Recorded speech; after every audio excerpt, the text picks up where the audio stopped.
কিছুদিন আগে আমি গিয়েছিলাম কলকাতার রবীন্দ্র তীর্থ, যেখানে হচ্ছিল বেঙ্গল অপটোমেট্রি কনফারেন্স। ভিতরে ঢুকতে প্রথমেই আমার এই ভাইয়ের সঙ্গে দেখা হয়ে গেল এবং তারপর আমরা ভিতরে গিয়ে চলে গেলাম আমাদের কলেজের স্টল দেখতে। তারপর আমরা দুই বন্ধু মিলে চলে গেলাম সুন্দর সুন্দর কিছু ফটোশ্যুট করতে এবং কিছুক্ষণ পর আমাদের দলের বাকিরাও চলে এলো। তারপর আমরা সবাই মিলে চলে গেলাম অডিটোরিয়ামের ভিতরে লেকচার শুনতে, কিন্তু একই ভিতরে তো প্রচণ্ড ভিড়।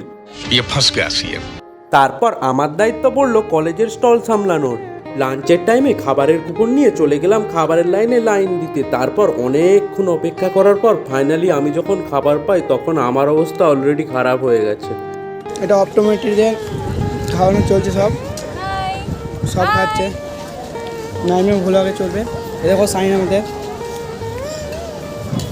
কাজে ব্লগার। সারাদিন প্রচণ্ড মজা করে 4টে নাগাদ বাড়ি ফিরতে ফিরতে আজকের মিনি ব্লগটা শেষ করলাম।